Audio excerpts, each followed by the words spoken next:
বাংলাদেশ সরকারের প্রাণকেন্দ্রে লুকোনো একটি গোপন বিষয়। আহমেদ পরিবার ক্ষমতার কেন্দ্রে থাকা একটি অপরাধী পরিবারের গল্প। আমরা এখানে কোনো ছোটখাটো চোরের ব্যাপারে কথা বলছি না, অথবা কোনো ডাকাতের ব্যাপারে কথা বলছি না। আমরা কথা বলছি একটি সংঘবদ্ধ অপরাধ চক্রের ব্যাপারে।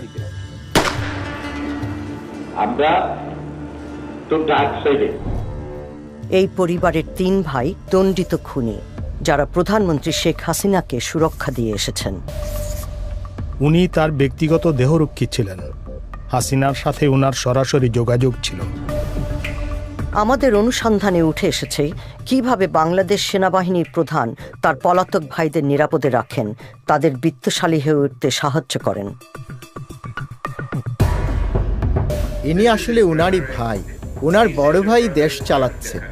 বাংলাদেশের সেনাবাহিনীর কর্মকর্তা উনারই হাত। উনার ভাইদের ক্ষমতা ওনার হাতে, কারণ উনার ভাইরা গ্যাংস্টার, তারা আসলে মাফিয়া। সেনাপ্রধান দেশের প্রধানমন্ত্রীকে নিরঙ্কুশ ক্ষমতা আয়ত্ত করতে সহায়তা জুগিয়ে যান। শেখ হাসিনা ভীষণ খোলাখুলিভাবেই ওনার বিরোধী দলগুলোকে ধ্বংস করার উদ্দেশ্য প্রকাশ করেছেন। ইসরায়েলকে আনুষ্ঠানিকভাবে স্বীকৃতি দেয়নি বাংলাদেশ, অথচ অত্যন্ত গোপনে ইসরায়েল থেকেই স্পাইওয়্যার কিনছে মুসলিম সংখ্যাগরিষ্ঠ এই দেশটি। আমি কখনোই বলতে পারবো না যে বাংলাদেশের আর্মি আমার খরিদ্দার। আমরা এটা বলতে পারবো না।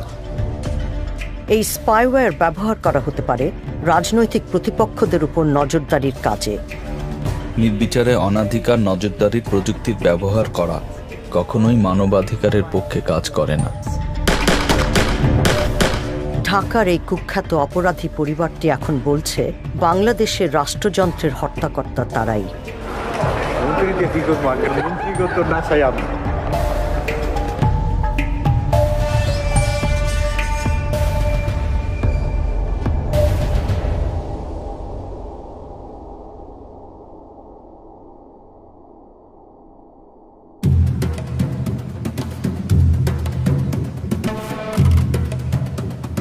দুর্যোগ ব্যবস্থাপনা বিষয়ে একটি আন্তর্জাতিক সম্মেলন অনুষ্ঠিত হচ্ছে সিঙ্গাপুরে।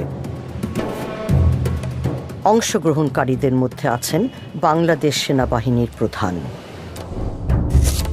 আজিজ আহমেদ, একজন 4 তারকা জেনারেল। তার পদবি চিফ অব আর্মি স্টাফ। আমি যখনই জেনারেল আজিজের দিকে তাকাই, তখনই আমার মনে হয় যে আমি বাংলাদেশের মতো উচ্চভিলাষী সামরিক কর্মকর্তাদের দেখেছি, তাদের মধ্যে উনি শ্রেষ্ঠ একজন।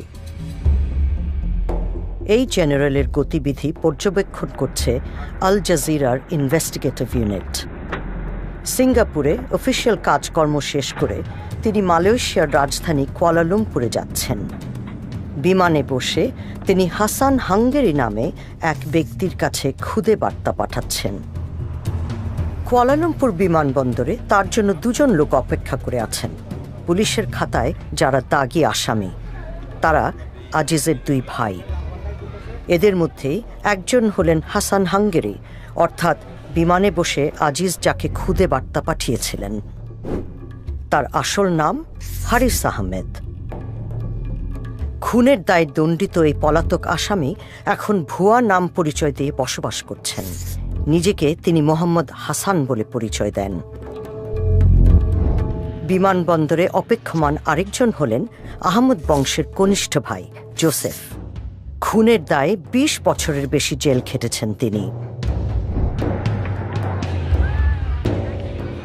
হঠাৎ করেই শেষ মুহূর্তে জেনারেল আজিজের প্ল্যানে কিছু একটা পরিবর্তন হলো।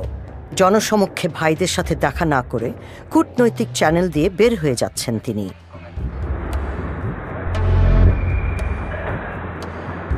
পৃথক গাড়িতে বিমানবন্দর থেকে বের হচ্ছেন তার ভাইয়েরা।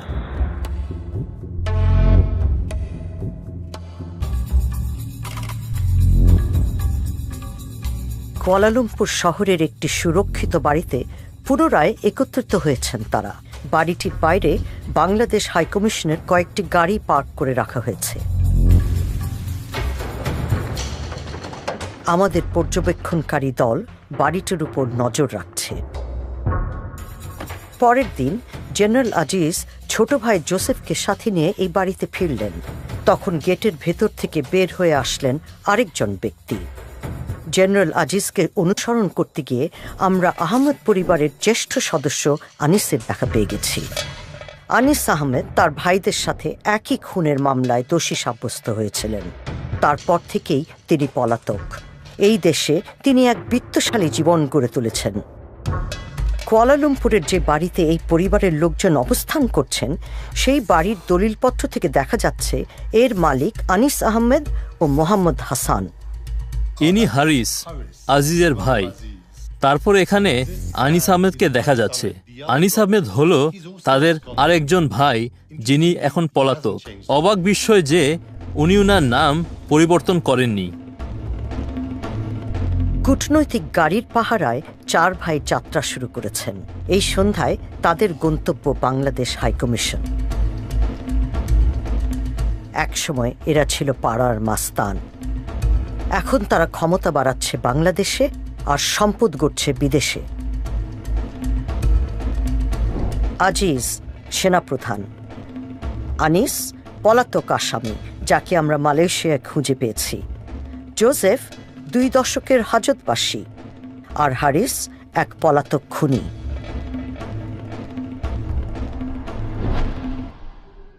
অনুসন্ধানের সূত্রে আমরা এখন হাঙ্গেরিতে।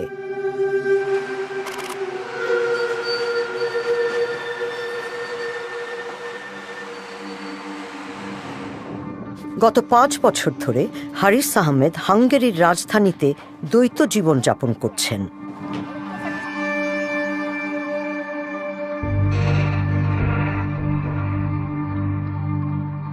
হারিস একজন ঠান্ডা মাথা সন্ত্রাসী। সে এমন একজন মানুষ, সে আপনাকে যদি পছন্দ না করে তাতেই ক্ষতি করতে পারে।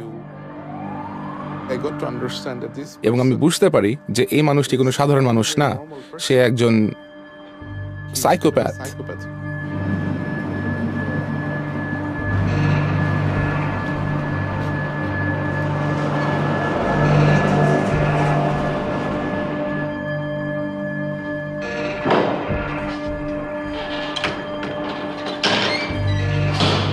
হারিসের সাথে ব্যবসায়িক যোগাযোগ ছিল এমন একজনের সাথে আমাদের কথা হয়। আমরা তার আসল নাম প্রকাশ করব না এই শর্তে। 2014 সালের ডিসেম্বরে এসবের শুরু হয়। আমি আমার একজন পরিচিত মানুষের কাছ থেকে ফোন পাই যে জেনারেল আজিজ হাঙ্গেরি ভ্রমণ করছেন।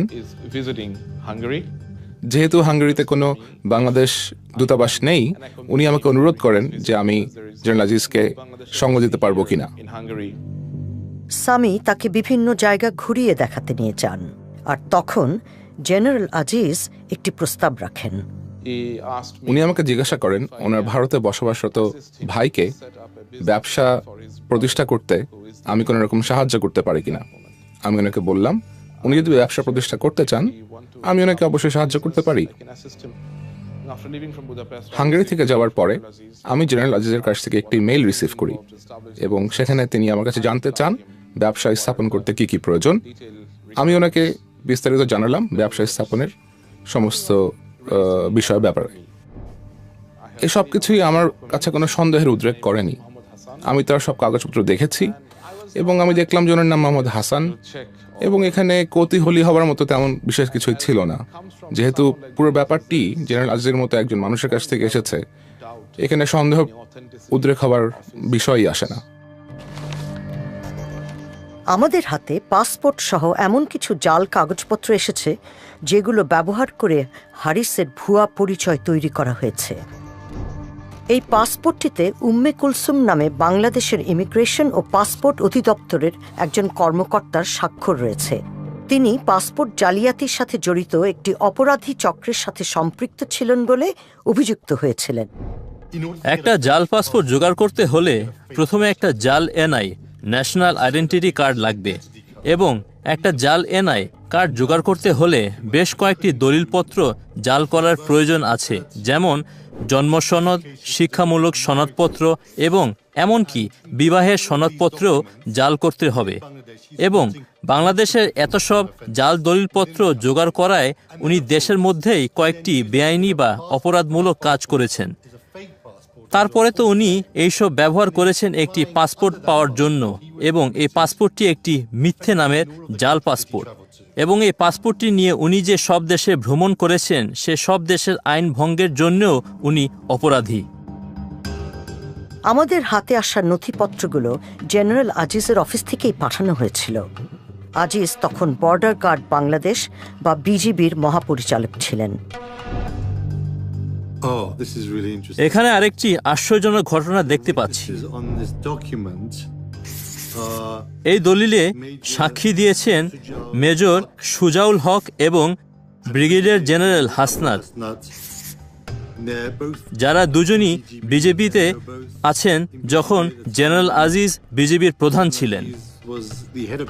তাই সম্ভবত ধরে নেওয়া যায় যে আজিজ এই দুই ব্যক্তিকে জাল দলিলে সই করতে বাধ্য করেছেন। বিজিবির আরেক কর্মকর্তা মেজর সামি রশিদ এই ইমেলটি পাঠিয়েছিলেন, যেটির অনুলিপি গেছে আজিজের কাছেও।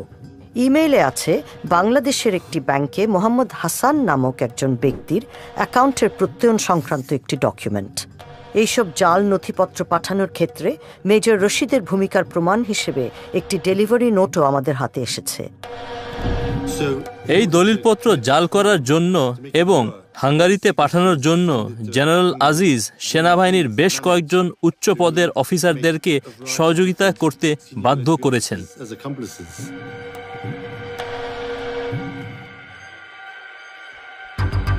2015 সালের গ্রীষ্মে বুদাপেস্ট পৌঁছান হারিস আহমেদ। আল জাজিরার ইনভেস্টিগেটিভ ইউনিটের হাতে আসা নথিপত্রে হারিস কিভাবে তার ভাই জেনারেল আজিজের নির্দেশনা অনুযায়ী নতুন দেশে নতুন জীবন গড়ে তুলতে চেষ্টা করছিলেন তার একটি চিত্র পাওয়া যায়। তিনি বে অফ বেঙ্গল নামক একটি কোম্পানি প্রতিষ্ঠা করেন। তার স্ত্রী, মেয়ে ও জামাইও কোম্পানিটির মালিক। বে অফ বেঙ্গল মূলত একটি আমব্রেলা কোম্পানি হিসেবে বেশ কয়েকটি ব্যবসা পরিচালনা করে। এসব ব্যবসার মধ্যে আছে নিভো ফ্যাশন নামে একটি পোশাকের দোকান। এখানে দেখা যাচ্ছে জেনারেল আজিজ পারিবারিক বিনিয়োগের খোঁজ খবর নিচ্ছেন, কিন্তু এই দোকানটি 6 মাস পরে বন্ধ হয়ে যায়। বে অফ বেঙ্গল টেইলরভিল নামের আরেকটি প্রতিষ্ঠান কিনে নেয়। তারপর বুদাপেস্ট নগরীর প্রাণকেন্দ্রে একটি রেস্তোরাঁ খোলে কোম্পানিটি। 5 মাস পরে সেই রেস্তোরাঁটিও বন্ধ হয়ে যায়। সস্তায় থাকার ব্যবস্থা সহ একটি হস্টেল ব্যবসাও শুরু হয়েছিল। বেঙ্গল হস্টেল নামের সেই ব্যবসাও 1 বছরের মধ্যে বন্ধ হয়ে যায়। কিভাবে অর্থ পাচার প্রতিরোধ করতে হয় সেই বিষয়ে ব্যাংকগুলোকে পরামর্শ দেন গ্রেয়াম ব্যারো। এই ব্যবস্থা পরিকল্পিত অপরাধের দিকে ইঙ্গিত করে। আপনি এমন সব ব্যবসা খুঁজতে থাকবেন যেখানে ক্যাশ টাকা বিনিময় হয়, যেমন রেস্টুরেন্ট, হোটেল, হোস্টেল ইত্যাদি। এটার নাম হলো কো-মিংলিং, মানে কালো টাকার সাথে বৈধ টাকা মিশিয়ে দেওয়া, যাতে বোঝা না যায় কোনটা বৈধ টাকা এবং কোনটা অবৈধ টাকা। হারিসকে তার ব্যবসা বাণিজ্য নিয়ে চিন্তিত মনেই হয় না, অথচ লোকসান নিয়েই চলতে থাকে বে অফ বেঙ্গল। বিভিন্ন ব্যর্থ ব্যবসায় কয়েক হাজার ডলার হারায় কোম্পানিটি। উনি প্রায় বাইরে যেতেন, বিভিন্ন বারে গিয়ে মদ খেতেন, এবং সেখানে যদি কোনো মহিলার সাথে তার পরিচয় হতো, কথা হতো, তিনি তাদেরকে হোস্টেলে নিয়ে আসতেন, পার্টি করতেন। এই সব কিছুই আমার কাছে একজন প্রতিষ্ঠিত ব্যবসায়ীর চারিত্রিক বৈশিষ্ট্য বলে মনে হতো না।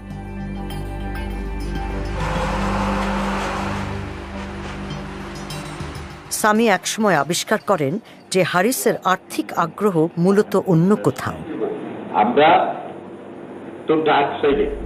হারিস মূলত ব্যবসায়িক লেনদেনের ক্ষেত্রে মধ্যস্থতাকারী হিসেবে কাজ করেন।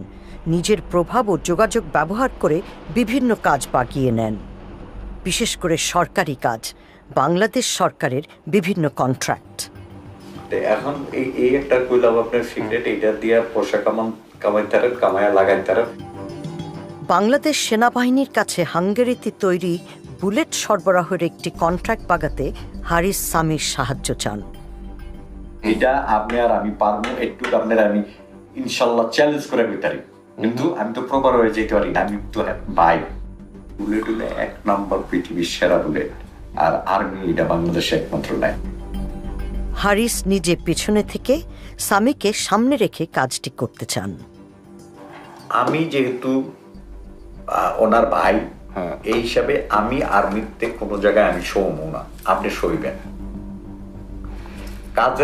কাজের দরকার, আমাকে পয়সার দরকার। আমার শো দরকার কি? আমি ওইখানে আপনার লগে যে বইয়া থাকবো, আমি কে পরিচয় দিবেন না দেখেন নাকি আমি পয়সা দিই আপনারা, আপনি খাইবেন আমি খাবো, এটা তো আর অটোমেটিক, এখানে তো আর অন্য কিছু না, এখানে ডাইরেক্ট চলে যাবো পয়সা। হারিস জানতে পারেন যে তার অজান্তেই বাংলাদেশে সামরিক পণ্য সরবরাহের একটি চুক্তি হয়ে যাচ্ছে। তিনি চুক্তিটি ভেস্তে দেওয়ার পরিকল্পনা করেন। যে এরকম আমি যদি আটকায় না দিতে পারছি, আটকায় আপনার কাছে যদি না এসে দৌড়ে ওকে, তাহলে আমার নাম হারিস না। ওকে, আর্মিতে কথা বলতেছি না। কটা বাজে বাংলাদেশে? বাংলাদেশে এখন বাজে 7টা-8টা মতো বাজে। তিনি প্রায় বাংলাদেশের বিভিন্ন মানুষজনকে ফোন করতেন এবং খুব জঘন্যভাবে তাদেরকে গালিগালাজ করতেন, এবং ফোনের মধ্যেই তিনি তাদেরকে খুব বাজেভাবে তিরস্কার করতেন। হারিস বাংলাদেশের সামরিক গোয়েন্দা সংস্থা ডিজিএফআই এর একজন কর্মকর্তাকে ফোন করছেন।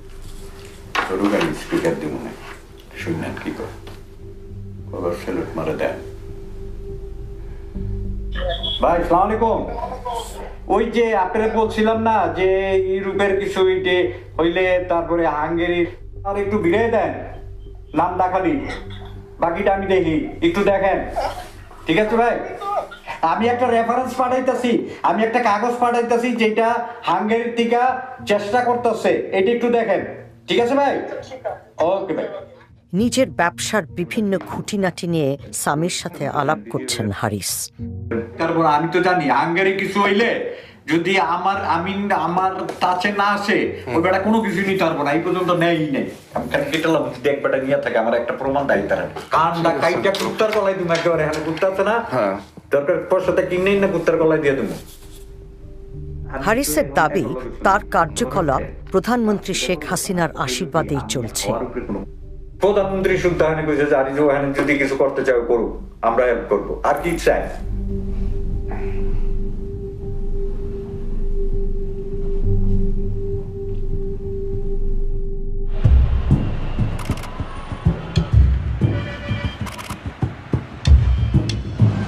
দীর্ঘকাল ধরেই প্রধানমন্ত্রী শেখ হাসিনার জীবনের গল্পের সাথে ওতপ্রোতভাবে জড়িয়ে আছে আহমেদ পরিবারের নিয়তি। 1971 সালে বাংলাদেশকে একটি স্বাধীন রাষ্ট্র হিসেবে প্রতিষ্ঠার সংগ্রামে নেতৃত্ব দিয়েছিলেন শেখ মুজিবুর রহমান। হাসিনা তারই বড় মেয়ে। যুদ্ধ পরবর্তী সময়ে কঠিন অবস্থায় পড়ে দেশটি। দারিদ্র্য ও অনাহার জেঁকে বসে। আইন শৃঙ্খলা পরিস্থিতি সম্পূর্ণরূপেই ভেঙে পড়ে। ব্যাপক সংকটের মুখে শেখ মুজিব বিরোধী দলগুলো বিলুপ্ত করে দেন। অভ্যুত্থান ঘটায় সেনাবাহিনী। হাসিনা ও তার বোন তখন ইউরোপে। জার্মানির অ্যাম্বাসেডর ফোন করলেন, তো উনি আমাকে বললেন যে বাংলাদেশে সামরিক অভ্যুত্থান হয়েছে। এই খবরটি শোনা মুহূর্তেই আমার মনে হলো যে কেউ আর নেই, সম্ভবত আমরা সবাইকে হারিয়েছি। কিন্তু তখনও আমরা জানতে পারিনি যে সঠিক ঘটনাটা কি।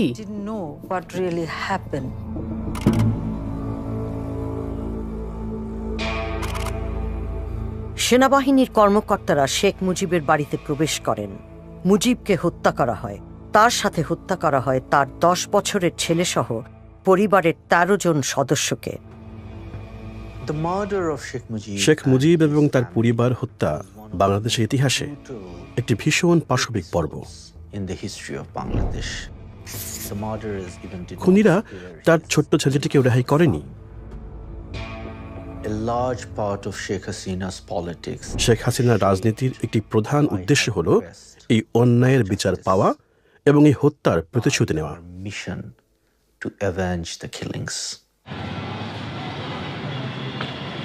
শেখ মুজিবকে যেখানে হত্যা করা হয়েছিল তার 2 কিলোমিটারেরও কম দূরত্বে মোহাম্মদপুর নামক একটি এলাকায় আহমদ পরিবারের বসবাস। 5 সন্তানের মধ্যে দ্বিতীয় হলেন আজিজ। তিনি তখন বয়সে কিশোর। উনারা ভীষণ দরিদ্রের মধ্যে মানুষ হয়েছিলেন। ইকবাল পরিবারটিকে জানতেন। তিনি আমাদের তার পরিচয় গোপন রাখতে বলেছেন। উনার বাবা একটি সামান্য চাকরি করতেন, আর উনি যা রোজগার করতেন তাতে উনাদের সংসার চলত না। দারিদ্র্য ও রাজনৈতিক হানাহানির মধ্যে বেড়ে ওঠা 5 আহমেদ ভাইয়ের মধ্যে যুবা বয়সেই ঘনিষ্ঠ বন্ধন গড়ে ওঠে, কিন্তু এদের মধ্যে আজিজ গড়ে তোলেন স্বতন্ত্র পরিচয়। 1981 সালে তিনি বাংলাদেশ সেনাবাহিনীতে যোগদান করেন। অন্য 4 জন, আনিস, হারিস, জোসেফ ও আরেক ভাই টিপু, তারা অপরাধের পথ বেছে নেন।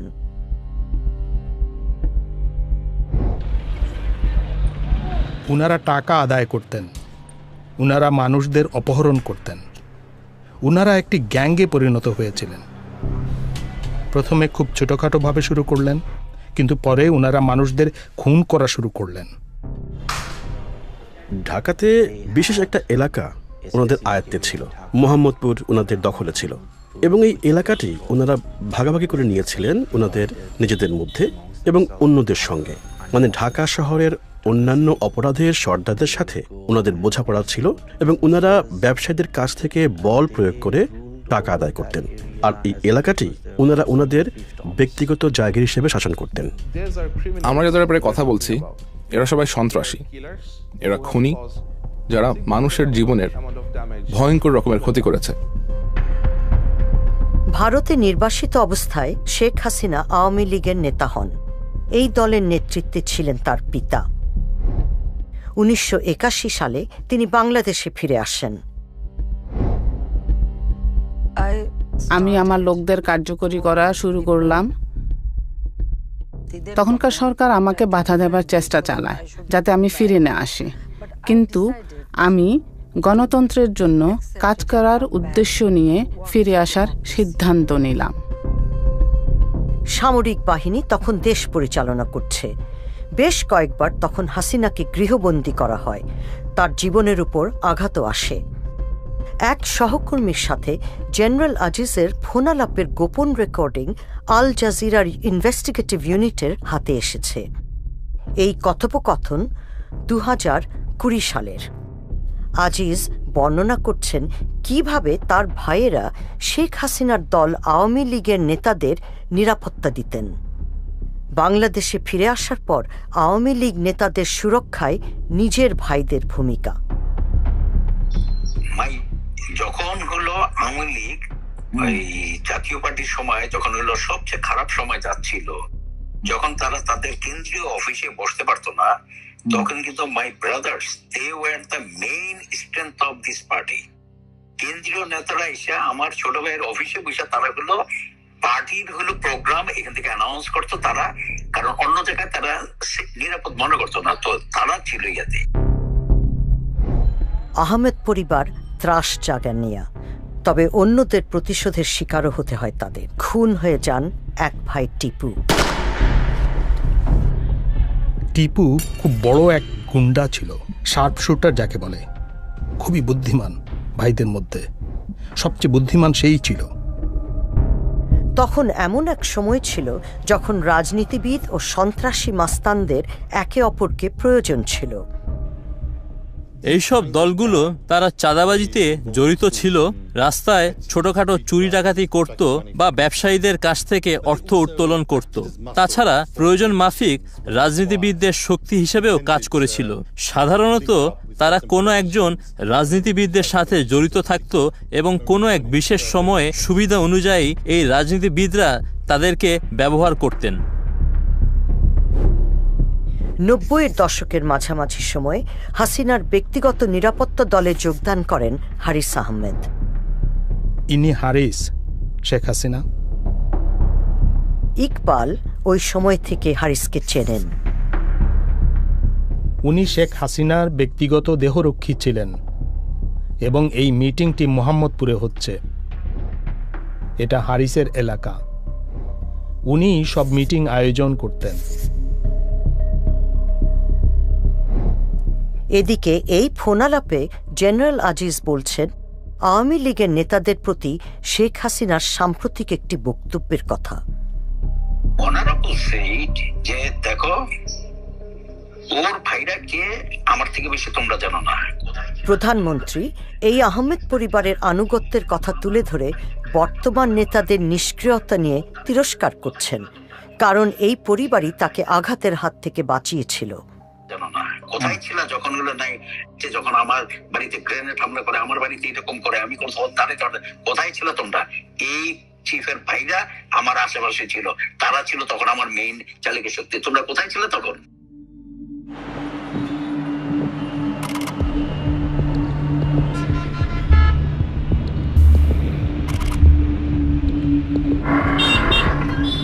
মোহাম্মদপুরের একটি ব্যস্ত রাস্তায় একটি হত্যাকাণ্ড আহমেদ পরিবারের ভবিষ্যৎ নির্ধারণ করে দেবে। মোস্তফা রহমান ছিলেন প্রতিদ্বন্দ্বী এক রাজনৈতিক দলের সদস্য। এই দলটি শেখ হাসিনার পরিবারকে হত্যার সাথে জড়িত। মোস্তফা ও তার 2 সহকর্মীকে ঘিরে ফেলা হলো।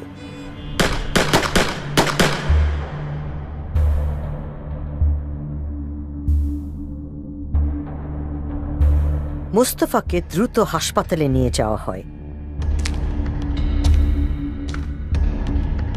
তিনি একজন ম্যাজিস্ট্রেটের কাছে সাক্ষ্য দেন। জোসেফ, হানিস এবং হারিস আমাকে গুলি করেছে। হারিস বন্দুক দিয়ে আমাকে গুলি করেছে। জোসেফ আমার কোমর থেকে বন্দুক নিয়ে আমার পেটে গুলি করে।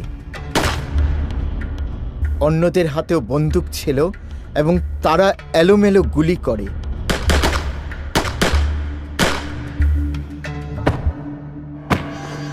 আমাকে 9 বার গুলি করা হয়। 5 দিন পরে তিনি মারা যান। মুস্তাফা ছিলেন নিজের খুনের ঘটনায় মূল সাক্ষী। মোস্তফা রহমানের হত্যার 1 মাস পর শেখ হাসিনা বাংলাদেশের নতুন প্রধানমন্ত্রী হিসেবে দায়িত্ব গ্রহণ করেন। আহমেদ পরিবারের 3 ভাই খুনের অভিযোগে অভিযুক্ত হন। 8 বছর পর হাসিনা যখন ক্ষমতার বাইরে, তখন আদালতের এক রায়ে দণ্ডপ্রাপ্ত হন তারা। জোসেফকে দেওয়া হয় মৃত্যুদণ্ড, আনিস ও হারিসকে যাবজ্জীবন কারাদণ্ড, কিন্তু তারা ততদিনে পলাতক। আল জাজিরার ইনভেস্টিগেটিভ ইউনিট তাদেরকে খুঁজে পাওয়ার আগে 15 বছর ধরে তারা নিখোঁজ ছিলেন। দেশের মধ্যে হারিস আহমেদ একজন বড় গ্যাংস্টার ছিলেন এবং গ্রেফতার করার জন্য পুলিশ তাকে খুঁজছিল।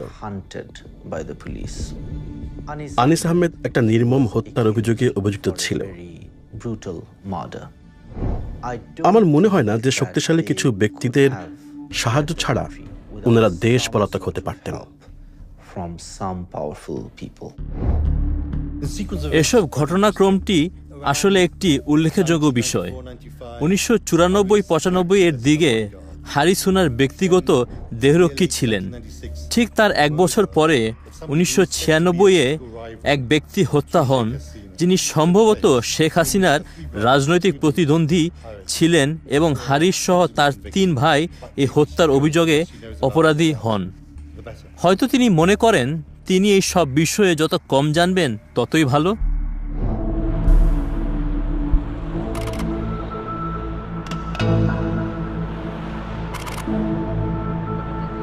এদিকে সামি আবিষ্কার করেন তার ব্যবসার অংশীদার হারিস আহমেদ একজন পলাতক খুনি, ইন্টারপোলের রেড নোটিস তালিকায় যার নাম রয়েছে।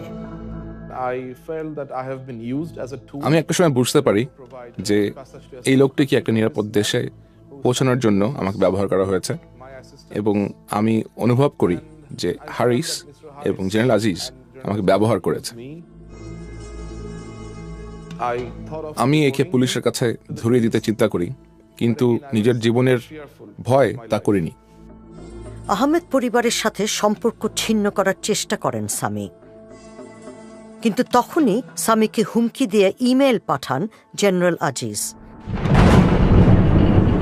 আপনি হাসানের সব সমস্যা সমাধান করার দায়িত্ব নিয়েছিলেন। আপনার নীরবতাতে আমি অন্য গন্ধ পাচ্ছি।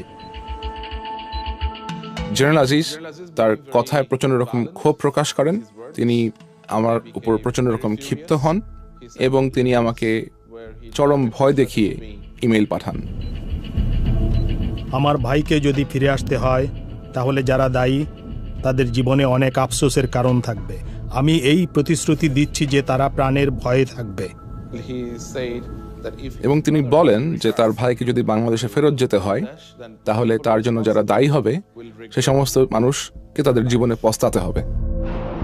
জেনারেল আজিজ সামিকে নিজের জালে আটকানোর চেষ্টা চালাতে থাকেন। সামরিক বাহিনী থেকে অবসরোত্তর জীবনের জন্য বাংলাদেশ থেকে অর্থ বের করে আনছেন তিনি, আর বিনিয়োগের জন্য নেমেছেন ব্যবসার সন্ধানে। আপনি বললে আমি প্রয়োজনীয় পদক্ষেপ নিব। আপনি আমাকে একটা ছোট ইনভেস্টমেন্টের প্রস্তাব পাঠান, আমি সেটা ভেবে দেখব। চাকরি থেকে অবসর নেয়ার আগ পর্যন্ত আমি বে অফ বেঙ্গলের মাধ্যমে কাজ করতে পারি। আমি বে অফ বেঙ্গলের পরিচালক হব বলে চিন্তা করছি। আসলে আমার হিসাবের মধ্যে আছে যে রিটায়ারমেন্টের পরে আমি পৃথিবীর যেখানে ইচ্ছা সেখানে ঘুরে বেড়াবো, বিশেষ করে ইউরোপ। 2019 সাল নাগাদ সামি অতিষ্ঠ হয়ে ওঠেন, কিন্তু তিনি তারপরও তাদের পরিকল্পনায় সায় দিয়ে এগিয়ে যেতে থাকেন। তবে এখন তিনি আল জাজিরার ইনভেস্টিগেটিভ ইউনিটের সাথে কাজ করছেন।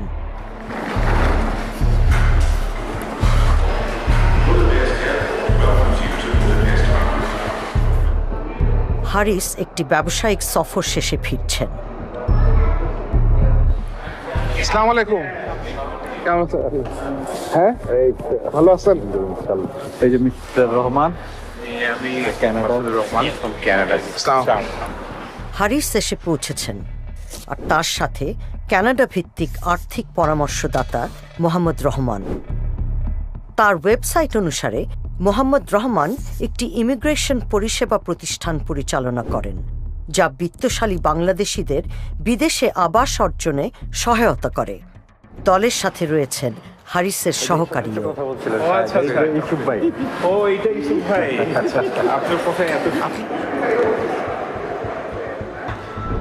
হারিসের দৈনন্দিন আর্থিক হিসাব নিকাশ তদারকির কাজ করেন ইউসুফ আলী। কোথায় কোথায় গেলেন? ফ্রান্স থেকে গেলাম মরক্কো, মরক্কোর থেকে টার্কি, টার্কি থেকে নাইলাম। ঘুরতে গেছেন? বাংলাদেশে হারিসের রাজনৈতিক প্রভাব নিয়ে আলোচনা হচ্ছে।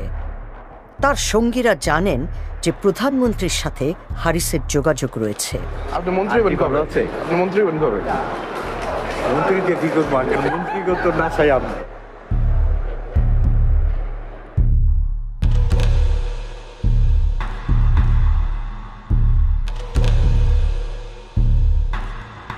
আপাত দৃষ্টিতে ব্যবসায় সাফল্য না পেলেও নতুন বিনিয়োগের জন্য হারিসের কাছে প্রচুর অর্থ রয়েছে।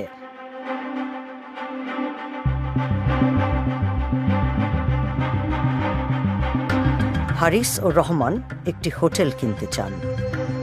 সামি তাদের আশেপাশে ঘুরিয়ে দেখান। How many rooms do you have? 66 rooms. এটা কত টাকা চাই? এটা 7.2 মিলিয়ন ইউরো। 7.2 মিলিয়ন বাংলা কত? ওই হোটেলটা more viable than this one. হারিসের বিভিন্ন বিনিয়োগের মাধ্যম যে বে অফ বেঙ্গল নামের আমব্রেলা কোম্পানি, সেই কোম্পানিটির অফিস এখানে। হাঙ্গেরিয়ান খাবারের একটি রেস্তোরাঁর উপরের তলায় এই অফিস। এটিও হারিসের মালিকানাধীন। পাশেই আছে একটি লাইসেন্সবিহীন বৈদেশিক মুদ্রা বিনিময় ব্যুরো। এটির মালিকও হারিস। সহকারী ইউসুফ আলী এই ব্যুরো পরিচালনার দায়িত্বে রয়েছেন। ইউসুফ সামিকে নিশ্চিত করেছেন যে হারিসের অর্থের মূল উৎস হল বাংলাদেশের বিভিন্ন সরকারি কন্ট্রাক্ট। কোন ধরনের ব্যবসা উনি ইনভলভ? কোন ধরনের কাজ উনি? আসলে ওই যে মিনিস্ট্রি বা এই সমস্ত বা আরো সরকারি লেভেলের কোনো দান্দা করছে, এগুলো আমার ধারণা। আচ্ছা আচ্ছা, হয়তো মামু লাগবে, না হয় মামুর জোর লাগবে। বে অফ বেঙ্গল কোম্পানির একটি চিঠিতে সামরিক বাহিনীর জন্য বাঙ্ক বেড বা দ্বিতল খাট সরবরাহ করার প্রস্তাব দেওয়া হয়। এই চিঠির প্রাপক বর্ডার গার্ডস বাংলাদেশ, বিজিবির মহাপরিচালক। চিঠির তারিখ নভেম্বর 2015। বিজিবির মহাপরিচালক তখন হারিসেরই ভাই আজিজ। এই ধরনের পৃষ্ঠপোষকতা হারিসকে প্রচুর অর্থ উপার্জনের সুযোগ করে দিয়েছিল। এরপরে গত ইলেকশনে তো আমার সামনে দেখছি কতজনে দান্দা খাওয়া উনারে যে বলছে ভাই আমার একটা নমিনেশন দিয়ে দেন, আমি 5 কোটি টাকা দেবো। Seriously? ইউসুফ বলছেন হারিস মধ্যস্থতাকারী হিসেবে মোটা অঙ্কের অর্থের বিনিময়ে সেনাবাহিনীর বিভিন্ন কন্ট্রাক্ট ঠিকঠাক করে দেন। তো হাসান মিয়া এগুলো ইচ্ছা করলে মানে ব্যক্তিগতভাবে কিছুটা আমি ক্লিয়ারলি বলতে পারবো না কি, 2-4 কোটি টাকা, এই 2-4 কোটি না, 30-40 কোটি টাকা মিনিমাম কামাই নিছে কয়েকদিনে। 30-40 কোটি টাকা? ও। আল জাজিরার ইনভেস্টিগেটিভ ইউনিট প্রমাণ পেয়েছে যে হারিস আহমেদ হাঙ্গেরির বাইরেও বিনিয়োগের পোর্টফোলিও স্থাপন করছেন।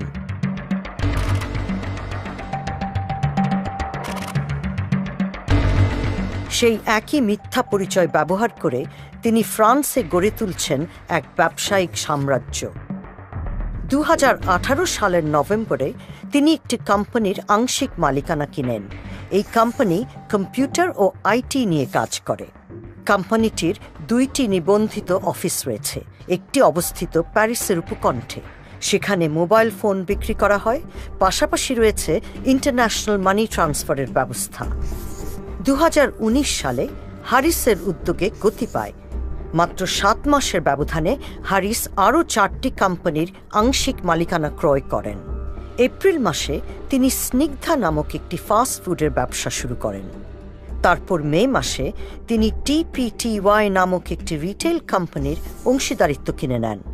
কিছুদিন পরেই তিনি সেই অংশটুকু বিক্রি করে দেন। তার ব্যবসার এই ধরন ও কৌশল অর্থ পাচারের সাথে অসঙ্গতিপূর্ণ নয়। কোম্পানি যেভাবে তৈরি করা হয়েছে, তাদের অধিক্ষেত্র যেরকম, যেই ধরনের ব্যাংক অ্যাকাউন্ট, ব্যবসার পরিসীমা যেই রকম, বা উনি যেসব ক্ষেত্রে জড়িত আছেন, এইসব পদ্ধতির অবৈধ অর্থ সাধারণ অর্থে প্রবেশ করিয়ে বৈধ অর্থে পরিণত করার নির্দেশ করে। যেখানে ব্যবসার পরিমাণ বেশি, সেখানে সাধারণ দৃষ্টিতে অবৈধ অর্থ লুকানো সম্ভব হয়, সেখানে চোখে ধুলো দেওয়া সোজা হয়।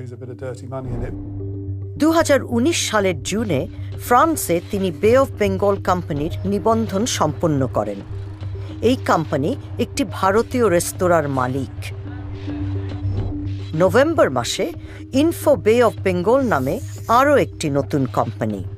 এই দোকানটি হল কোম্পানিটির নিবন্ধিত ঠিকানা।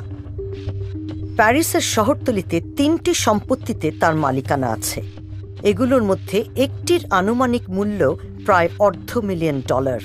কর্পোরেট নথিপত্রে দেখা যাচ্ছে হারিস উদ্যমের সাথে ব্যবসা ও সম্পত্তি কিনেই চলেছেন।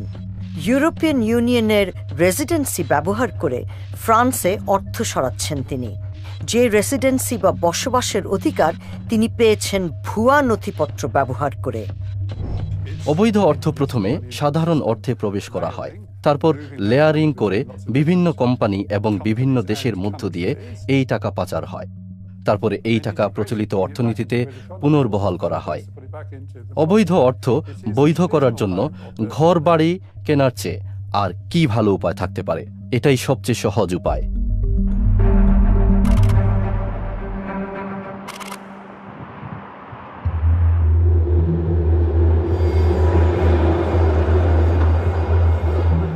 মধ্যস্থতাকারী বা দালাল হিসেবে হারিস বাংলাদেশে বিনিয়োগ করতে ইচ্ছুক ইউরোপের বেসরকারি কোম্পানিগুলোর জন্য কাজ করেন। কানাডার সেই ব্যবসায়ী মোহাম্মদ রহমান এসেছেন কয়েক মিলিয়ন ডলারের একটি সম্ভাব্য চুক্তি নিয়ে আলোচনায় হারিসকে সহায়তা করতে। হারিস ও রহমানকে বলা হয়েছে যে একদল ব্রিটিশ বিনিয়োগকারী বাংলাদেশের হোটেল বাণিজ্যে কয়েক মিলিয়ন ডলার বিনিয়োগের চেষ্টা করছেন। সেজন্য সামি একটি ব্রিটিশ বিনিয়োগ ফার্মের সাথে হারিস ও রহমানের একটি ভিডিও কনফারেন্সের আয়োজন করেছেন। হারিস তার মোহাম্মদ হাসান নামটি ব্যবহার করছেন। Hello, hi, good morning. Hello, hey, gentlemen. Yes, hello. Hi. Mohammed Hassan. Mohammed, pleased to meet you. আমার নাম মিস্টার রহমান, ভ্যানকুভার কানাডা থেকে এসেছি। তবে দেখে যা মনে হচ্ছে বাস্তবে বিষয়টি তা নয়। বিনিয়োগ ফার্মের প্রতিনিধি মূলত আল জাজিরার ইনভেস্টিগেটিভ ইউনিটের হয়ে কাজ করছেন। বাংলাদেশে কিছু একটা করলে সত্যি খুবই ভালো হবে, কিন্তু কিছু সমস্যা হতে পারে রাজনীতির কারণে, এবং সেখানে কিছু দুর্নীতিও আছে। অবশ্য যেসব দেশগুলো উঠে আসছে তাদের সবারই এই ধরনের সমস্যা আছে। কিন্তু মিস্টার হাসানের ক্ষেত্রে একটি ভালো জিনিস হলো যে খুব উচ্চপদস্থ সরকারি কর্মকর্তাদের সাথে ওনার খুব ভালো সম্পর্ক আছে। সরকারি কর্মকর্তাদের সাথে, বিশেষ করে প্রধানমন্ত্রীর সাথে ওনার খুবই ভালো সম্পর্ক আছে। বাংলাদেশে উঁচু স্তরে যোগাযোগ করিয়ে দেওয়ার বিনিময়ে হারিস 20% কমিশন চান। ভুয়া বিনিয়োগের প্রস্তাবটি ব্যাখ্যা করছেন তিনি।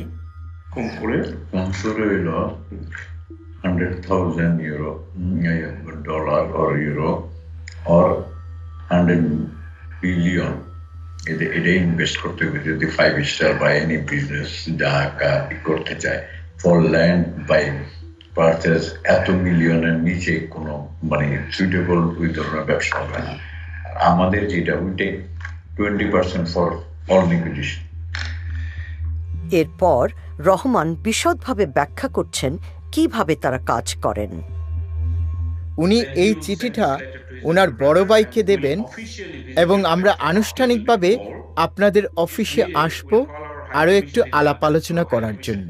প্রয়োজন হলে আমরা লন্ডনের হাই কমিশনে ফোন করে দেব, যাতে হাই কমিশনের লোকেরাও সরকারি কর্মকর্তা সেই মিটিংয়ে থাকতে পারে। তারপরে উনি এই প্রস্তাবটি আমাদের প্রধানমন্ত্রী এবং আর্মি চিফের কাছে নিয়ে যাবেন। জিনিসটি তাহলে দেখতে অনেক বেশি পাকা লাগবে।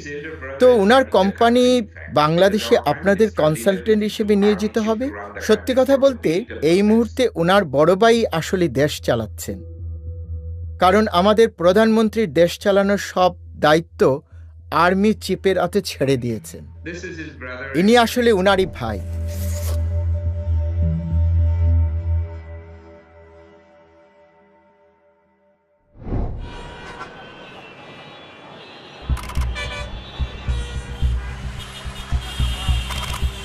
একটি নির্বাচনের আয়োজন করতে হবে শেখ হাসিনার।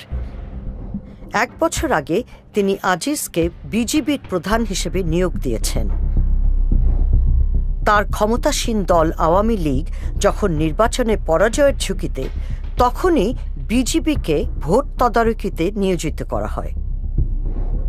আজিজ বিজেপির প্রধান ছিলেন এবং এই ভূমিকায় উনার দায়িত্ব ছিল বিরোধী দলগুলোর শক্তি দমন করা, তাদের প্রভাব বিস্তার নিয়ন্ত্রণ করা এবং নজর রাখা যাতে তাদের রাজনৈতিক কর্মকাণ্ড সরকারের সমালোচনা না হয়ে। উনি খুব গর্বিত ছিলেন এবং বলেছেন যে নির্বাচনের বিজয়ী ফলাফল উনি শেখ হাসিনাকে হাতে তুলে দিয়েছেন। এইটি একটি অত্যন্ত গুরুত্বপূর্ণ মুহূর্ত ছিল, কারণ তখন আওয়ামী লীগ সরকারের পতন হওয়ার সত্যিকারের একটি সম্ভাবনা ছিল। কয়েক বছর পরে আজিজের ভবিষ্যৎ নিয়ে আলাপ করার জন্য শেখ হাসিনা তার সাথে দেখা করেন। জেনারেল আজিজের মনে হয় তিনি তার আনুগত্যের পুরস্কার পেতে যাচ্ছেন। আমাকে মহামান্য বলেছে, মহামান্য নিজে বলেছে আমাকে, বলে যে আজিজ সাহেব আপনারটা কি মাননীয় প্রধানমন্ত্রী এসে আমার সাথে তখন যখন কথা বলছে বলেছে না আমি চিন্তা করছি there is no other alternative but ইয়াতে এটা। কিন্তু জেনারেলের ক্যারিয়ার এগিয়ে নিতে হলে তার ভাইদের বিরুদ্ধে হত্যার দণ্ড থাকার বিষয়টি সুরাহা করতে হবে। এবং এই যে আপনার ভাইদের অন্যান্যদেরকে জিনিস করছে, এটা কিন্তু ওনার পরিকল্পনা অনুযায়ী এই ধরনের যে তার এটা হওয়ার আগে তাদের এগুলো সব ক্লিয়ার করতে হবে। আমাকে নিজে হলো উনি আমার সাথে আলোচনা করে গেছে। পরিকল্পনার মধ্যে ছিল আজিজের সর্বকনিষ্ঠ ভাইকে জেল থেকে বের করে নিয়ে আসা, মৃত্যুদণ্ডকে কমিয়ে যাবজ্জীবন কারাদণ্ডে পরিণত করার জন্য জোসেফের আবেদন ইতিমধ্যেই সফল হয়েছে। প্রায় 11 বছর ধরে তার মাথার উপর ঝুলছিল মৃত্যুদণ্ড। আর ভাইরে কিন্তু চলে যেতে পারতো না, এমন না যে অন্য পার্টি থেকে হলো তাদেরকে তখন বলে নাই এই চলে আসো, কিন্তু ওরা তো বেইমানি করে নাই, ওরা তো রাজি হয়নি কখনো। ওই রক্ত নাই, ওই রক্ত নাই গুলো বেইমানি করে। 2018 সালে প্রধানমন্ত্রীর পরামর্শে জোসেফকে রাষ্ট্রপতি ক্ষমা করে দেন। সামরিক বাহিনীর একটি সূত্র সাংবাদিক তাসনিম খলিলকে এই ক্ষমাপ্রাপ্তির বিষয়ে জানান। আমি একটু অবাক হয়ে ভাবলাম যে কেন আর্মির একজন লোক আমার সঙ্গে এত বড় একজন কুকর্মীকারীর মাপ হয়ে যাওয়া নিয়ে আলোচনা করছেন। কারণ প্রথমে আমি উনার কথার মানে বুঝতে পারিনি।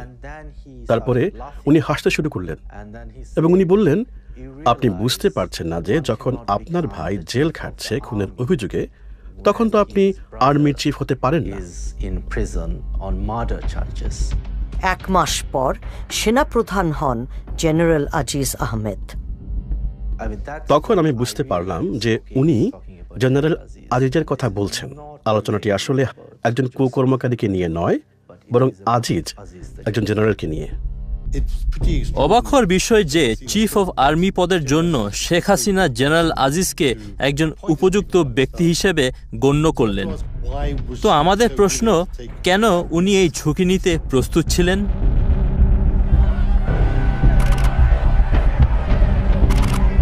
ডিসেম্বরে শেখ হাসিনা আরও একটি নির্বাচন করেন।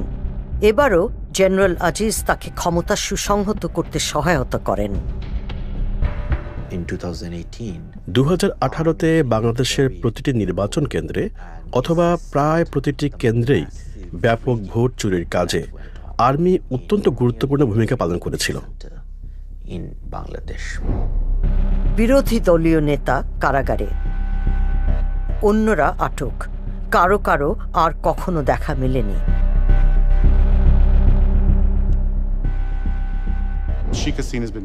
উনার পরিবার, উনি এবং বাংলাদেশ যে একই জিনিস, এই দুইটির মধ্যে যে কোনো পার্থক্য নেই, উনি সেই অনুভূতিটি প্রতিষ্ঠিত করার চেষ্টা করে চলেছেন।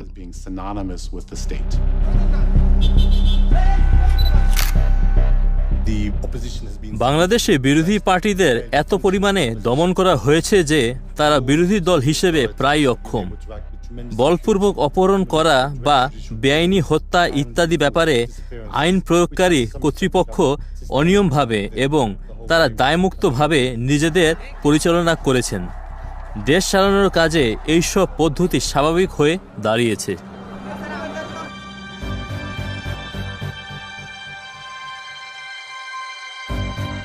আল জাজিরার ইনভেস্টিগেটিভ ইউনিটের হাতে এমন কিছু নথিপত্র এসেছে যেখানে দেখা যায় কিভাবে বাংলাদেশের নিরাপত্তা বাহিনীগুলো শেখ হাসিনার রাজনৈতিক প্রতিপক্ষদের বিষয়ে তথ্য সংগ্রহ করে। এর মধ্যে রয়েছে একটি স্পাইওয়্যার কেনার চুক্তিপত্র। চুক্তিপত্রের তারিখ 2018 সালের 26 জুন, অর্থাৎ জেনারেল আজিজ সেনাবাহিনীর নিয়ন্ত্রণ গ্রহণের ঠিক পরের দিন। এই চুক্তিপত্রের স্ট্যাম্প ও স্বাক্ষর রয়েছে বাংলাদেশের সামরিক পণ্য ক্রয়ের দায়িত্বপ্রাপ্ত সংস্থা প্রতিরক্ষা ক্রয় মহাপরিদপ্তরের।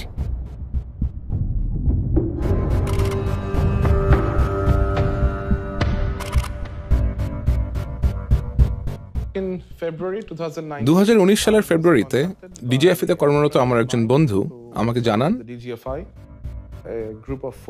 যে বাংলাদেশের 4 জন সেনা কর্মকর্তা সরকারি কাজে বুদাপেস্ট যাচ্ছেন। ডিজিএফআই হল বাংলাদেশের সামরিক গোয়েন্দা সংস্থা। আমি তাদেরকে রাতের খাবারের জন্য দাওয়াত করি। তারা আমাকে জানান যে তাদের সাথে আরো 3 জন অতিথি থাকবেন। এখানে অতিরিক্ত 3 জন অতিথির মধ্যে 2 জন ইসরায়েলি নাগরিক, অপরজন আইরিশ। কিন্তু ইসরায়েলি 2 জন নৈশভোজে থাকতে চাইলেন না। বাংলাদেশি কর্মকর্তারা আমাকে একজন ব্যক্তির সাথে পরিচয় করিয়ে দেন। সেই ব্যক্তি নিজের পরিচয় প্রদান করেন একজন সার্ভেলেন্স কোম্পানির কন্ট্রাক্টর হিসেবে। আমি তাদেরকে একটি গোয়েন্দা নজরদারির যন্ত্রের ব্যাপারে কথা বলতে শুনি। এই যন্ত্রটি এমন একটি যন্ত্র যা দিয়ে তারা সাধারণ মানুষজনের মোবাইলের উপরে নজরদারি করতে পারে। কন্ট্রাক্টরটি বলেন যে বাংলাদেশের মানুষ যেন কোনোভাবেই এই যন্ত্রটি ইসরায়েল থেকে এসেছে এটা জানতে না পারে, এবং তখনই আমি সিদ্ধান্ত নেই আমার রেকর্ডারটি অন করার। আমার কোম্পানি সিঙ্গাপুরে, আমি কোম্পানির বিক্রয় প্রতিনিধি। এই চুক্তির মধ্যস্থতাকারী হলেন সভরেন সিস্টেমসের জেমস ম্যালোনি। আমরা ওয়াইফাই নজরদারির প্রযুক্তি সরবরাহ করতে পারি এবং সেলুলারও। তাছাড়া ভিডিও নজরদারির প্রযুক্তি আছে। নথিপত্রগুলো নিশ্চিত করছে যে বাংলাদেশ পরোক্ষভাবে ইসরায়েলের একটি কোম্পানি থেকে সার্ভেইলেন্স বা নজরদারির সরঞ্জাম কিনছে। PIC6 প্রতিষ্ঠা করেছে ইসরায়েলের প্রাক্তন কিছু গোয়েন্দা বিশেষজ্ঞ। ইসরায়েলের সাথে বাংলাদেশের কোনো কূটনৈতিক সম্পর্ক নেই, তাই বাংলাদেশ আইনগতভাবে ইসরায়েলের সাথে বাণিজ্য করতে পারে না। বাংলাদেশ বিশ্বের তৃতীয় বৃহত্তম মুসলিম দেশ। একটি স্বাধীন ফিলিস্তিন রাষ্ট্র না হওয়া পর্যন্ত ইসরায়েলকে স্বীকৃতি না দেওয়ার নীতি দেশটির। সিঙ্গাপুর ভিত্তিক সভরেন সিস্টেমস মূলত মধ্যস্থতাকারী হিসেবে কাজ করছে, তবে সভরেন সিস্টেমসের ওয়েবসাইটেও PIC6-এর কোনো নামগন্ধ নেই। এগুলো ইসরায়েলি জিনিস। আমার এইসব প্রযুক্তি খোলাখুলিভাবে প্রচার করি না। আমাদের ওয়েবসাইটে সেলুলার বা ওয়াইফাই নজরদারির প্রযুক্তির কোনো উল্লেখ নেই। আমি মানুষের দৃষ্টি আকর্ষণ করতে চাই না। বুদাপেস্টের বাইরের একটি ওয়্যারহাউসে 4 জন বাংলাদেশি গোয়েন্দা কর্মকর্তাকে প্রশিক্ষণ দেন ওই 2 ইসরায়েলি। আমরা বাংলাদেশি কর্মকর্তাদের ছবি অস্পষ্ট করে দিয়েছি। মাঝের ব্যক্তিটি হলেন জেমস মেলোনি। 2 ইসরায়েলি গোয়েন্দা বিশেষজ্ঞকে আমরা শনাক্ত করতে পারিনি। মন্তব্যের জন্য PIC6-এর সাথে যোগাযোগ করা হলে কোনো সাড়া পাওয়া যায়নি। এই স্পাইওয়্যারের ম্যানুয়ালে P6 ইন্টারসেপ্টের কথা বলা হয়েছে। এটি একটি ইমসি ক্যাচার বা স্টিংরে হিসেবেও পরিচিত। এই P6 ইন্টারসেপ্ট মূলত মোবাইল ফোনে নজরদারি চালানোর সিস্টেম। যন্ত্রটি একটি মোবাইল টাওয়ারের মতন। কোনো নির্দিষ্ট এলাকায় ফোনের কানেকশন হলে সেখানকার সব বার্তা বা যোগাযোগ মধ্যপথে রোধ করে আড়ি পাতা সম্ভব। আপনার ফোনে আপনি যা যা করেন, যেমন ফোনে কথা বলা, টেক্সট করা এবং যে যে ওয়েবসাইটে যান, এই সবই উদ্ঘাটিত করা যায়। একই সময়ে 200 থেকে 300টি ফোন এটাতে সংযোগ করানো যায়। এই নির্দিষ্ট মডেলটির ফোনের কথাবার্তা বা যোগাযোগে হস্তক্ষেপ করার ক্ষমতা আছে। এর দ্বারা একটি টেক্সট মেসেজের বিষয়বস্তু পরিবর্তন করা সম্ভব। আপনি একজনের আইডেন্টিটি নকল করতে পারবেন। এখন কোনো আন্দোলন নজরদারি করা ও দমন করতে ব্যবহার করা যাবে ইসরায়েলি প্রযুক্তি। এই প্রযুক্তি সাধারণ নাগরিকদের উপর নজর রাখার জন্য ব্যবহার করা হয়। আমরা দেখি যে এর মাধ্যমে বিভিন্ন মতের মানুষদের পরিচয় জানা যায় এবং তাদের কি নেটওয়ার্ক আছে সে সম্বন্ধে অনেক কিছুই বোঝা যায়। আপনি যদি জানেন যে একজন মানুষ কোথায় যাচ্ছে, আপনি তখন সেখানে যেতে পারেন। সেখানে কোনো রকম প্রতিবাদ করা হোক বা এমনি অন্য কারণে জনসমাবেশ হোক, আপনি দেখতে পারবেন যে সেখানে কে কে আছে এবং তদন্ত করার জন্য সকলের উপর একই সঙ্গে নজর রাখতে পারবেন। এইসব বিশেষজ্ঞ প্রযুক্তি অতিরিক্ত গোপন এবং অনধিকার প্রবেশমূলক কাজে লাগানো যায়। আমাদের পাবলিক প্রোফাইল সম্বন্ধে আমরা খুব সাবধানে থাকি। অবশ্যই সাধারণ নাগরিকদের জানতে দিবেন না যে আপনারা এসব প্রযুক্তি ব্যবহার করছেন। চূড়ান্ত চুক্তিতে একটি শর্ত রয়েছে যে সরবরাহকারী প্রতিষ্ঠান ও বাংলাদেশ সামরিক বাহিনী এই বিষয়ে একটি নন ডিসক্লোজার এগ্রিমেন্ট বা তথ্য গোপন রাখার চুক্তি সই করবে। চুক্তিতে এই নজরদারির সফটওয়্যারের উৎস দেশকে গোপন রাখা হয়। সেখানে শুধু উল্লেখ আছে যে এটি হাঙ্গেরিতে তৈরি। জ্ঞানী শক্তি। আপনি যদি জানতে পারেন যে মানুষজন কি বলছে, তারা কোথায় গিয়ে একত্রিত হচ্ছে, কি কি পরিকল্পনা করছে, তাহলে আপনি অনেক কিছুই জানতে পারবেন। আর তারপরে সেই সব তথ্য কাজে লাগানোর ক্ষমতা আপনার থাকবে। হারিসের দাবি যে তিনি তার প্রতিপক্ষের মোবাইল ফোন ট্র্যাক বা অবস্থান নির্ণয় করার কাজে বাংলাদেশের নিরাপত্তা বাহিনীগুলোকে ব্যবহার করতে পারেন। তিনি বলছেন, র্যাপিড অ্যাকশন ব্যাটালিয়ন নামক আধা সামরিক বাহিনী তার হয়ে একটি ফোন ট্র্যাক করেছে। সেই সময় র্যাবের প্রধান ছিলেন বেনজির আহমেদ। এখানে তাকে হারিসের ভাই জোসেফের সাথে দেখা যাচ্ছে। জোসেফ জেল থেকে ছাড়া পাওয়ার পর বেনজির আছে, র্যাব আছে, আছে, সবকিছু তো গদি তো কাম করাইছে। এই আমি তো আমার গুন্ডা হইলো র্যাব। আমার এমনি গুন্ডা লাগে না তো, আমার তো এই গুন্ডা, কারো উঠাইলে কারো ধরো ফেরো। হারিস বলছেন তিনি র্যাবকে ব্যবহার করে একজনের ফোন ট্র্যাক করিয়েছেন এবং ওই ব্যক্তিকে র্যাব গ্রেপ্তারও করেছে। আমার পাড়ার তো ওই শালার প্রতি তো ছিল, আমি ধরাইছি প্লেনের থেকে ধরাইছি। আর আমি ব্যাংককে ফোন করছি, আমি ওর নাম্বার দেয়, আমি তোরা ভাই মাইরালাম, হ্যাঁ, কিন্তু তোরা মারবো না গেলে জানো মাইরা লাইলে তো তুই বুঝবি না কষ্টটা।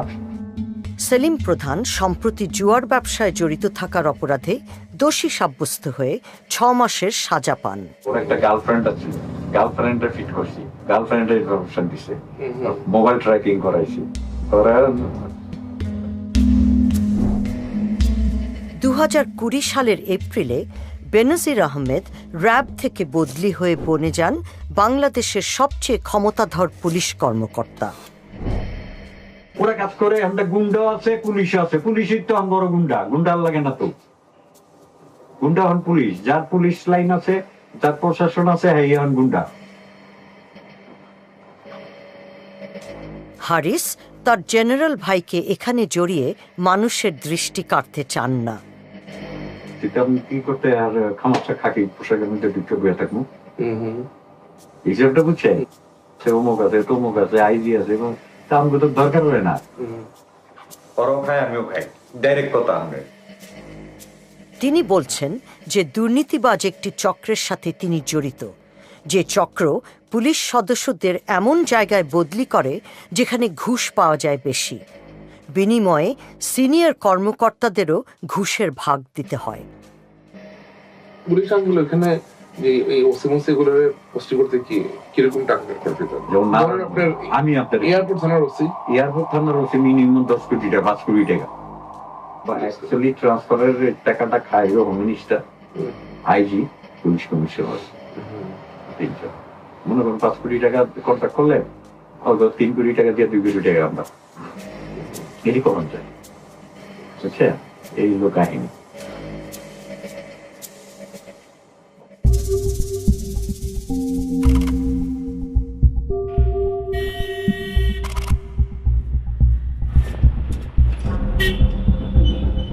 মোহাম্মদপুরে, যেখানে আহমদ ভাইরা শৈশব কাটিয়েছিলেন, সেখানে নিজেদের স্বার্থ হাসিলে র্যাবকে ব্যবহার করছেন তারা। স্থানীয় রাজনীতিবিদ মিজান রহমানকে গ্রেফতার করা হয়েছে।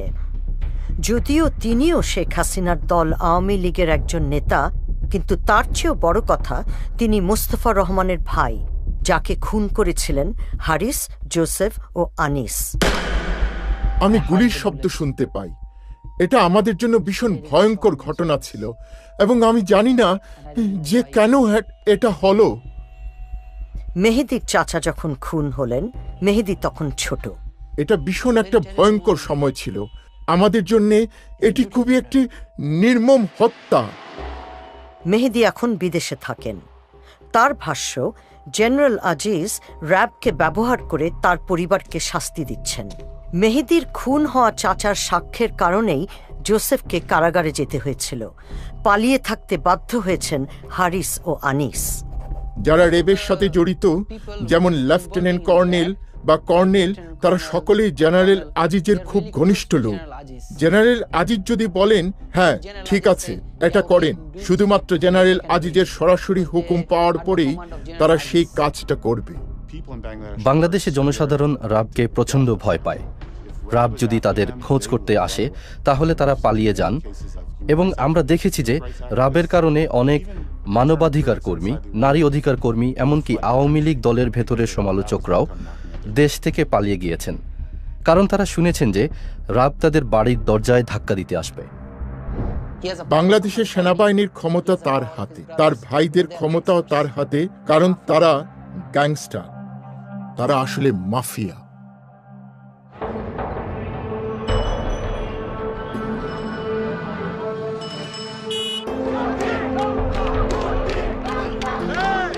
মোহাম্মদপুরে আহমেদ পরিবারের ভাইয়েরা যে এলাকায় বড় হয়েছিলেন, এক তরুণ সদস্য নির্বাচনে লড়ছেন।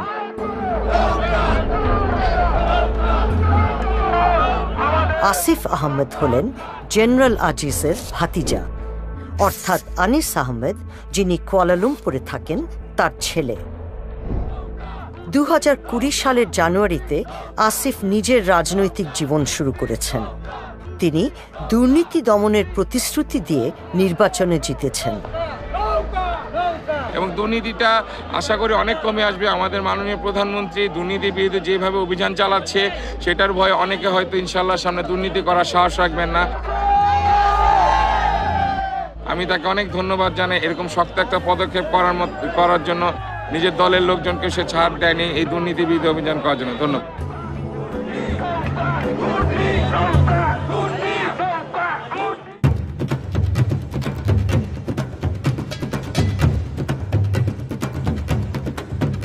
ঢাকায় সেনাবাহিনীর সদর দপ্তরের একটি মাঠে একটি বিয়ের অনুষ্ঠান। স্বর্ণসজ্জিত বর জেনারেল আজিজ আহমেদের বড় ছেলে। আমি তো কখনোই কল্পনা করতে পারিনি যে উনি ঠিক এভাবে নাচতে পারেন।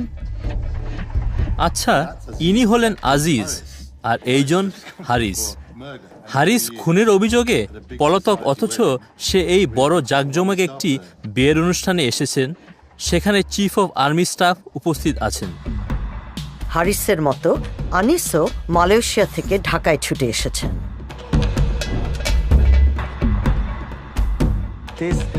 অবিশ্বাস্য ব্যাপার, কারণ এরা গ্যাংস্টার।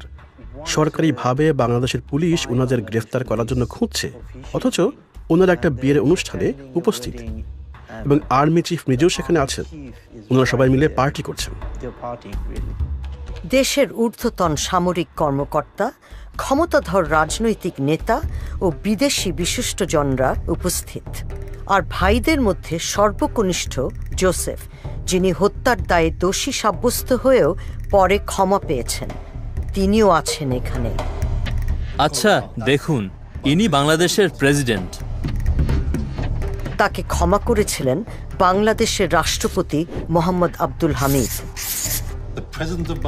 বাংলাদেশের প্রেসিডেন্ট এই দুই পলাতক আসামিদের সঙ্গে একটি বিয়ের অনুষ্ঠানে উপস্থিত, যাদেরকে গ্রেফতার করা উচিত। আনিসের ছেলেও উদযাপনে মেতেছেন। দুর্নীতি বিরোধী প্রতিশ্রুতি দিয়ে নির্বাচনী প্রচার চালাচ্ছেন এই উদীয়মান রাজনৈতিক নেতা। এদের পরবর্তী প্রজন্মকে এরা যথাযথ স্থানে বসিয়ে দিচ্ছে, এবং যদি এভাবেই চলতে থাকে এবং এদের স্ট্র্যাটেজি এভাবেই যায়, তাহলে আমরা দেখতে পাচ্ছি এদের দ্বিতীয় প্রজন্ম এদের স্থান নেবে এবং বাংলাদেশকে একটি মাফিয়া রাষ্ট্রে পরিণত করবে।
বাংলাদেশ এবং পৃথিবীর সবার সামনে এই সন্ত্রাসীদের ব্যাপারে সত্য প্রকাশ করার যে দায়িত্ব আমার ছিল, আমি সেটা পালন করেছি।